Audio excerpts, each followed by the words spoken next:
Olá, amigos e amigas da Casa do Caminho, aqui mais uma vez, oportunizados pelo convite à tarefa, vamos fazer hoje juntos uma reflexão sobre o Evangelho segundo o Espiritismo, o capítulo 2, item 4. Então, antes de iniciarmos a nossa tarefa conjunta da reflexão desse tema, peço a todos que possamos, por alguns instantes, nos abstrairmos das coisas que estão ao longo do nosso dia a dia, do nosso caminho, enfim, das coisas que não são comuns, pertinentes ao cotidiano, e nos voltarmos para o estudo, elevando o nosso pensamento a Deus, nosso Pai, a Jesus, modelo e guia da humanidade, esse norte permanente de nossa bússola íntima, e a toda a espiritualidade, Dr. Herman e a equipe da Casa do Caminho, que nos favorecem e nos oportunizam o estudo. Hoje, 18 de fevereiro de 2022, uma sexta-feira, vamos fazer esse estudo e para aqueles que nos alcancem no futuro, está aí a data registrada para saberem. Antes que nós possamos iniciar, porque meu reino não é desse mundo, item 4, a realeza de Jesus. Está no Evangelho segundo o Espiritismo, mas ela é, na verdade, esse item, uma reflexão de Kardec sobre os termos abordados já no item 1, 2 e 3, e que traz essa avaliação dele, do codificador, sobre essa questão que Jesus coloca quando confrontado por Pilatos, naquele momento que antecede a sua execução, a sua extinção física da história do planeta para transcender. Né? O momento em que acontece uma grande explosão no planeta, no campo espiritual, sem que ninguém se desse conta. Ali martirizado, e a poucos instantes da finalização de sua curta jornada no terreno terrestre, acontece a grande modificação. Ali começa um Jesus que estaria dando origem a uma nova história de um novo tempo para a humanidade.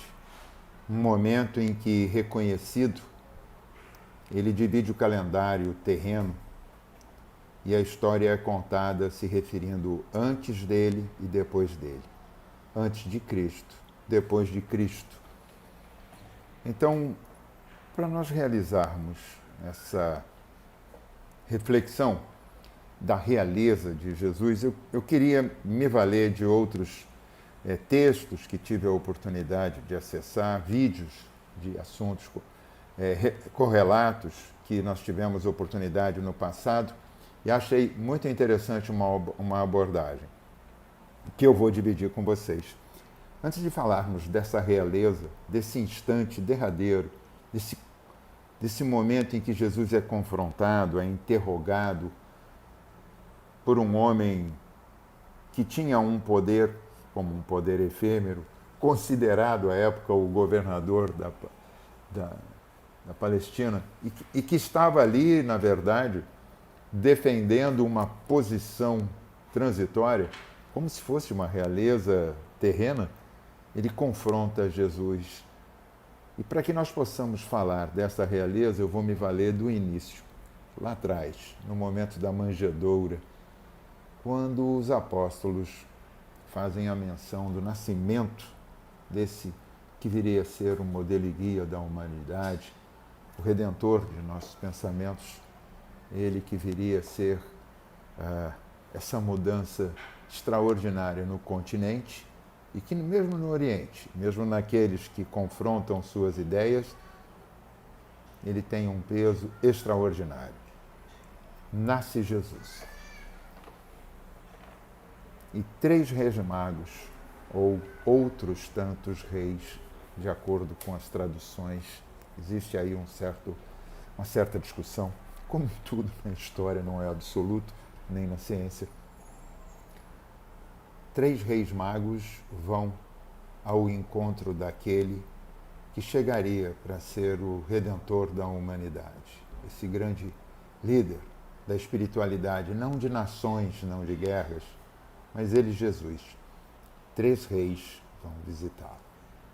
Ora, sabemos que o planeta, na sua modificação, nós como homens, estivemos assentados a partir de 10, 12 mil anos. O assentamento, paramos de ser nômades, caçadores, exploradores, para nos tornarmos permanentes num pedaço de terra, tomando posse. Naquela época não haviam propriedades estabelecidas. E a partir dali, domesticando animais e a terra, nós nos desenvolvemos pequenas tribos que foram se transformar em nações. O início, o princípio dos reinos, os reinos, como eles se estabeleciam.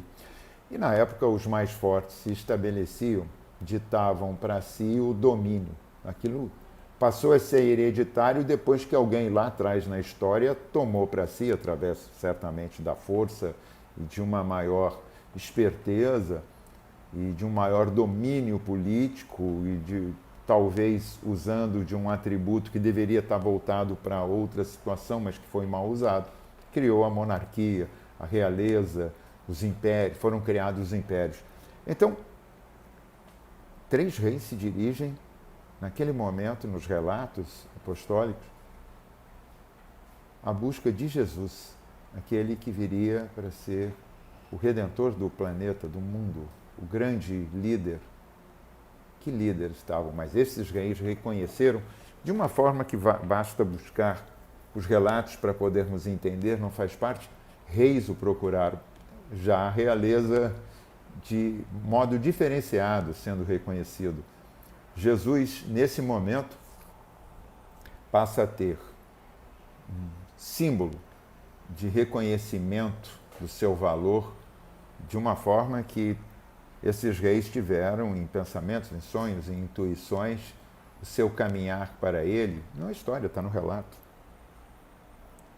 E também perseguido por aqueles que não queriam temer perder o trono, porque não sabiam de onde vinha essa realeza de Jesus e também temiam a fraqueza, a fragilidade de seus domínios.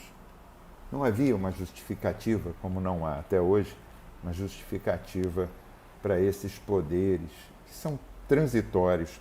Aliás, é uma das reflexões de Kardec que ele coloca muito bem.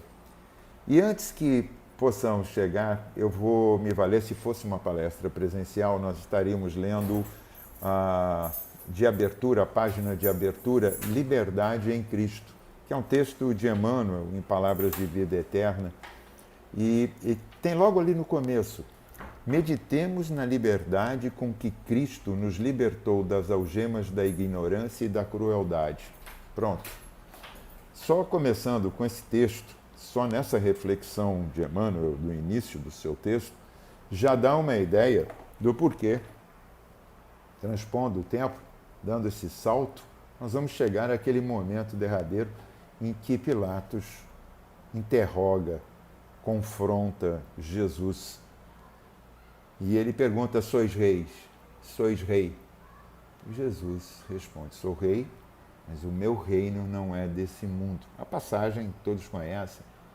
Mas ele admite essa realeza, mas não sobre a realeza dos homens do plano terreno. Ele diz: não é deste mundo.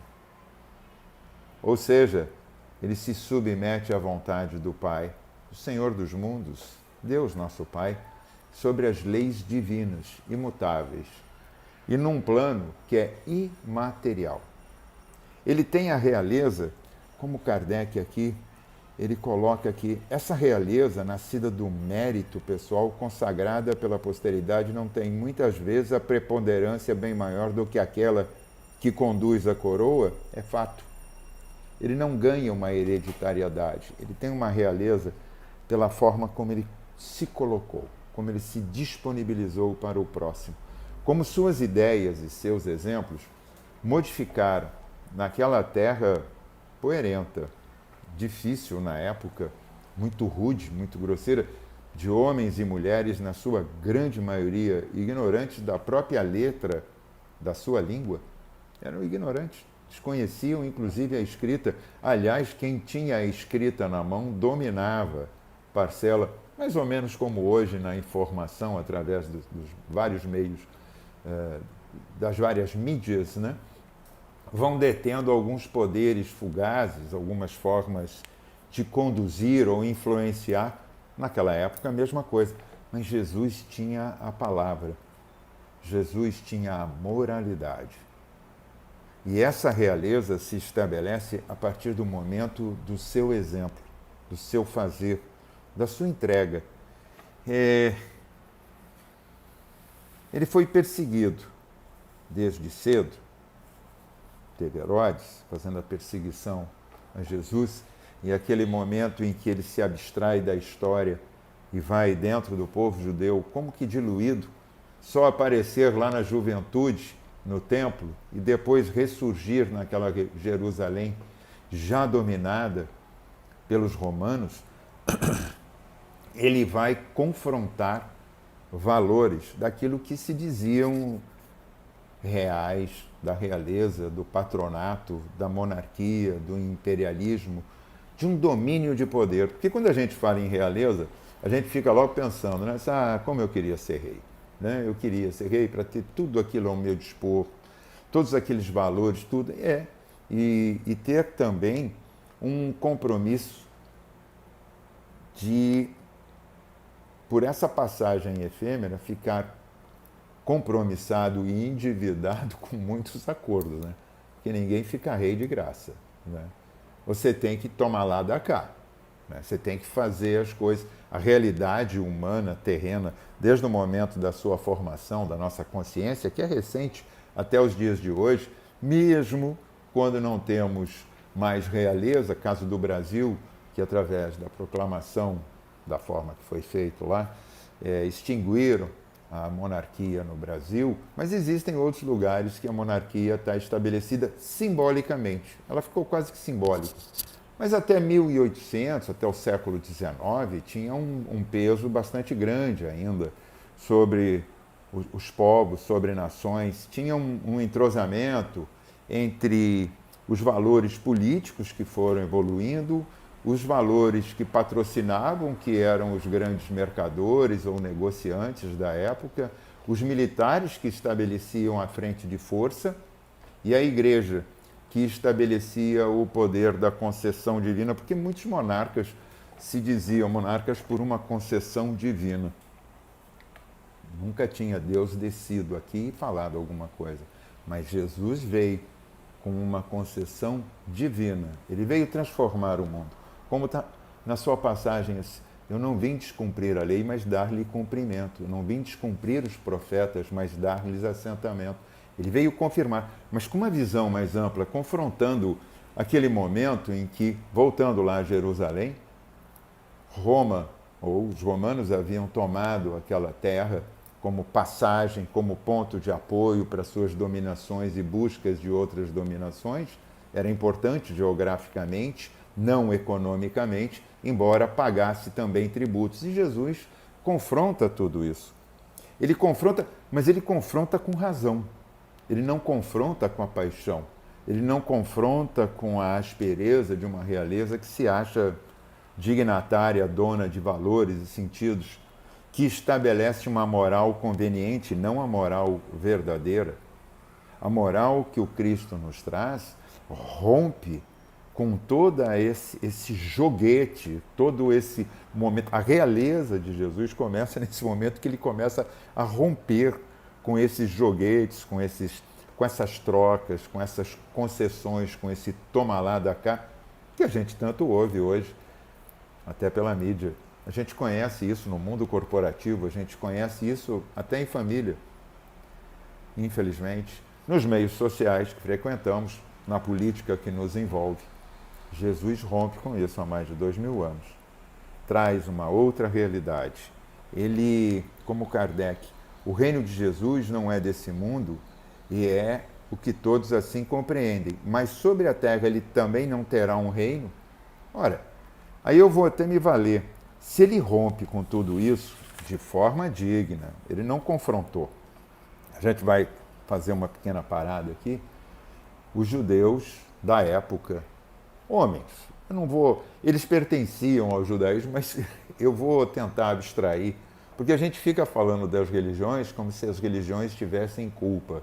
Então o Espiritismo também está cheio de culpa, porque entre nós, eu não posso me eximir nem apontar, existem homens e mulheres com muitas falhas, todos nós falíveis, todos nós compromissados, todos nós enredados por valores. Aliás, a humanidade se permite a reencarnação por estarmos enredados com escolhas equivocadas do passado, que aqui chegamos por mérito dessa possibilidade da reencarnação para um refazimento, uma recondução, um reconstruir, um reconduzir o espírito.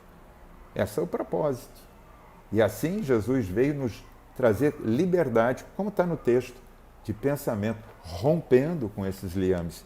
E assim diz no seu livro A Caminho da Luz, também de Emmanuel, aliás, Emmanuel, que assim se intitula a Chico, foi um imperador à época, um senador, falei imperador porque estou na ideia do imperador, do monarca, do rei.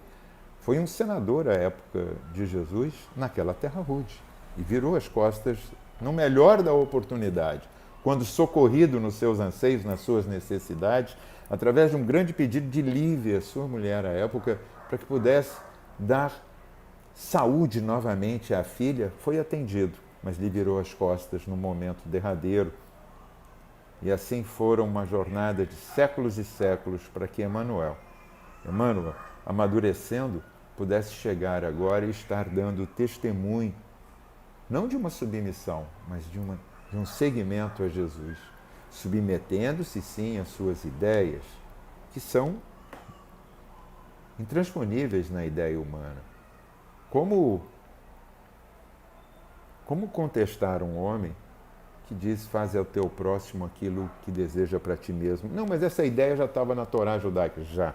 Mas na forma como ele se apresentou, na forma como ele deu o testemunho de um pai de amor e justiça e não mais um Deus de castigo, não um Deus de justiça cega, no modo como ele dá o exemplo, no modo como ele professa com as suas energias, com seus fluidos, toda uma modificação, o que é chamado dos milagres, mas que na verdade são o resultado das ações desse espírito espetacular, esse espírito perfeito que veio à Terra, não para ser rei, mas ter a realeza que a justiça divina lhe concede pelo seu conhecimento, pela capacidade, pelo compromisso com essa humanidade aqui encarnada desde muito antes. Está aqui novamente, no seu livro A Caminho de Luz, Emmanuel, quando eu fiz o corte, ao tratar da gênese planetária e da formação da vida organizada, por diversas vezes se refere ao papel da liderança e coordenação exercida por Jesus na formação do orbe, na formação da humanidade. Nós que somos resultados de expurgos de outras comunidades avançadas, também sobre a liderança desse espírito perfeito, e que expurgados pelo excesso de ciência, mas por pouca materialidade, viemos ocupar um mundo à época primitivo. Sim, já fomos um mundo primitivo, evoluímos de primitivo para provas e expiações, estamos a caminho de uma regeneração. Só se o espírito, nós, individual e coletivamente, nos regenerarmos. Está sendo empurrado. Quem não quer, está sendo empurrado. Mas isso é motivo de outro momento. O poder humano, ele é perecível. Agora eu vou perguntar, Jesus tinha poder como nós usamos o pensamento, a ideia do que é poder? Porque o que é poder para todos nós aqui? É ser dotado de um título, pode ser um título honorífico, pode ser um título profissional, pode ser um título dentro de uma corporação, pode ser um título dentro da família, né? O mais velho é o ancião, o sábio, o CEO de uma empresa, um político no cargo de um senador, que é um cargo bastante antigo, está lá, desde o momento de Jesus já haviam os senadores de Roma, né, o Senado de Roma, como era a partição política da época. Aqueles que podem ser monarca ou têm título, até 1960, por exemplo, que eu a gente tem história assim, as pessoas gostavam, compravam, porque teve muito, fazia parte desse joguete da realeza humana, não a realeza de Jesus, da realeza humana, comprar títulos honoríficos. Alguém era barão, conde, né? Tinha o comendador, né, também, recebia lá a comenda de comendador, né, responsável lá, que desde a Idade Média já tinha lá uma evolução de histórico daquele que cuidava de parte das terras e que depois, já na modernidade, passava a cuidar ou fazer parte de algum organismo militar ou religioso. Comendador. Comprávamos para sermos chamados, tínhamos a necessidade do título. Jesus não precisou de nada disso. Aliás, o único título que Jesus admitiu para si, conforme nos é trazido por todos os escritos, foi o de mestre, o Rabi da Galileia, como ficou conhecido. É um título, sim, de mestre pelo seu conhecimento. Nem bom ele admitiu quando disseram, és bom. Não, bom, quem disse que eu sou bom? Bom é o Pai que está no céu. Nem bom ele admitiu. Mas se Jesus não se admitiu bom, eu fico pensando quem sou eu, numa reflexão rápida, né? E é melhor passar rápido, porque não dá para conviver com isso. Mas voltamos o título de rei, diz Kardec, nem sempre implica o exercício de um poder passageiro. Às vezes ele é dado por uma concordância unânime. Aí é um lado que a humanidade conseguiu criar, tirando dessa abstração de uma realeza dominadora, de uma realeza guerreadora, de uma realeza que promulgava leis a seu favor e a suspendiam também de acordo com as suas necessidades, era um tal de tá dito, tá desdito, né? É um título também que serve como uma referência, dando honradez àqueles que se destacam na sociedade. Às vezes, na ciência, na filosofia, no campo acadêmico, de modo geral, nos esportes, na medicina, na ciência, como eu falei, né?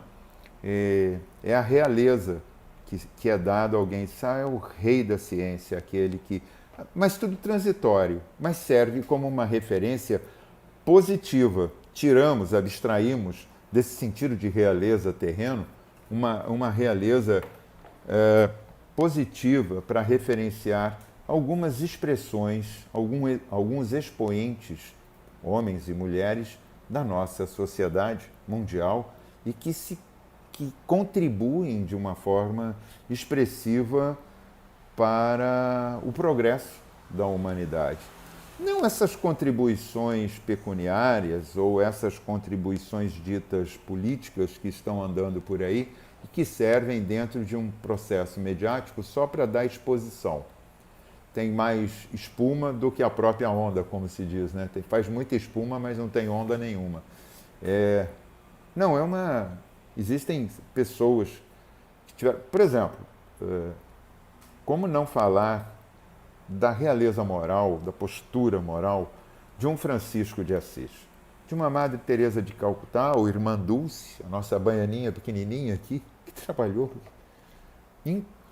incessantemente para diminuir a miséria. Ela não ia conseguir acabar, mas ela levava consolo e amparo, né? Irmã Dulce, Madre Teresa de Calcutá, Francisco, Chico Xavier.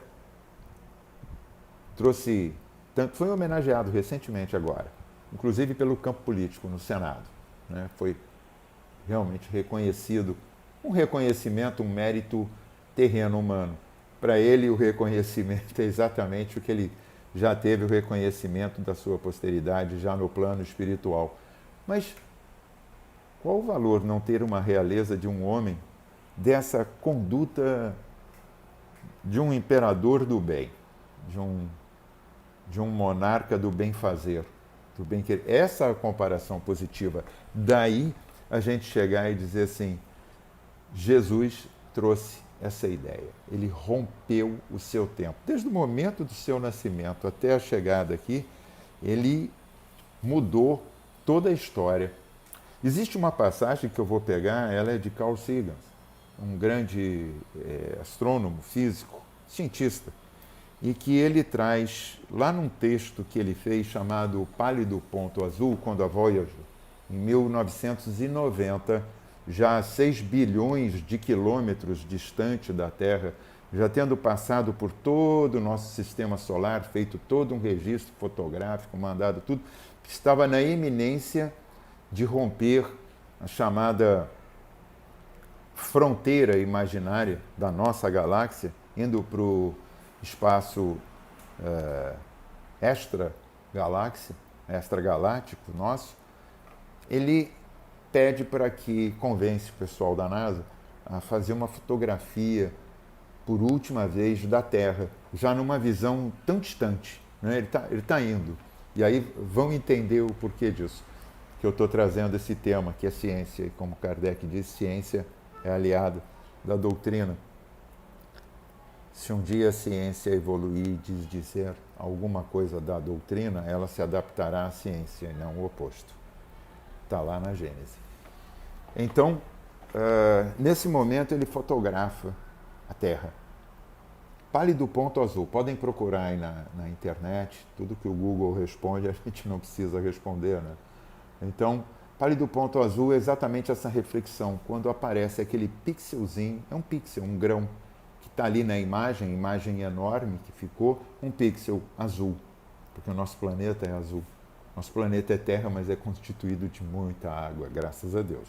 Então, aparece aquele pontinho azul ali, e aí Carl Sagan, nesse momento, eu vou pegar aqui o texto dele, Pálido Ponto Azul, não vou ler todo porque ele é extenso, mas é extraordinário.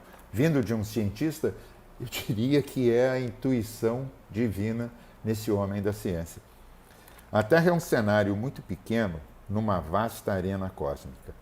Pense nos rios de sangue derramados por todos aqueles generais e imperadores para que, na sua glória e triunfo passageiro, pudessem ser senhores momentâneos de uma fração de um ponto.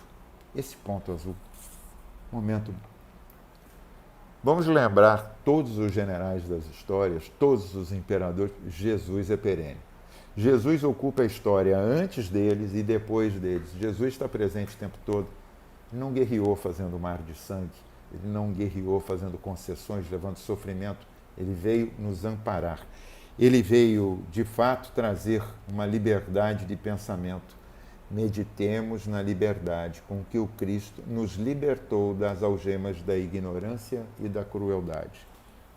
Essa realeza que eu chamo a atenção, para que a gente não fique locubrando demais, muito acadêmico sobre isso. Existem muitos textos acadêmicos muito bons, bonitos, temas que eu gosto de ler, isso completa, isso, mas a gente tem que trazer para a prática. A realeza de Jesus é essa de nos libertar da nossa ignorância e da crueldade que achávamos ser a matriz do domínio disso. Fazíamos parte de reinos, fazíamos parte de impérios, queríamos participar com a violência e a crueldade para manter o status quo, o domínio e tudo mais. E ele rompe com isso, tanto rompe que é perseguido por isso. Aquele momento em que é confrontado por Pilatos, ele nem um crime tinha feito. Aliás, julgado em toda a matéria pelas leis da época até hoje, nunca se conseguiu entender tamanha disfarçatez, tamanha incapacidade dos homens em poderem manipular e mentir para crucificar Jesus, que incomodava. Logo ele que disse, dai a Deus o que é de Deus e a César o que é de César, quando foi colocado lá atrás para ser pego numa das muitas tentativas de derrubá-lo, ele cai dessa maneira. Eu encerro com uma reflexão, se a nossa suposta autoimportância para essa ilusão configura e vai ao encontro do que Jesus nos ensinou. A realeza de Jesus é a realeza de servir, de estar presente um para com o outro. É a capacidade de dar sentido à nossa vida, não de estar apenas vivo. Recebemos essa oportunidade, essa nova oportunidade de encarnação, de reencarnação, para corrigendas e criações. A gente não veio aqui só arrumar o que equivocadamente nos ignoramos em passado recente. Não. Viemos também para sermos co-criadores, para participarmos de um desenvolvimento, de uma melhora. A gente não precisa de uma coroa, não precisamos de dotes monárquicos. O que nós precisamos é de uma realeza moral, que foi o que Jesus trouxe para cada um de nós e que serve em todos os campos. Ele não precisa ser só religioso. Na moralidade, no modo de trabalho, no modo da condução política, no modo da condução da economia de uma nação, de um país, de uma cidade, de um bairro, no modo da condução de uma família, no modo da condução como nós nos colocamos frente ao nosso próximo, seja ele favorável ou não a nós, seja ele correlato ou não de família, consanguínea ou não, que é mais ou menos essa questão do consanguíneo, né? Que vinha lá da questão nobre, né? Dos nobres que tinham o sangue azul. Nada disso, tudo balela, nada disso existiu. A nobreza, a realeza está em Jesus, que consegue dividir o calendário e nos mostrar o valor de um crescimento moral, nos libertando da ignorância e da crueldade. Que a graça de Deus esteja presente hoje e sempre conosco, que tenhamos podido, de alguma forma, contribuir ou instigá-los a uma reflexão. Não vim lhes ensinar absolutamente nada, não vim lhes colocar verdades, vim lhes fazer uma busca por uma reflexão. Se o meu propósito atingiu pelo menos um desses objetivos, eu já me sinto muito feliz na oportunidade do trabalho. Que possamos encerrar por agora a nossa participação, lembrando que a bússola do nosso íntimo é voltada para esse norte verdadeiro que é Jesus. Graças a Deus.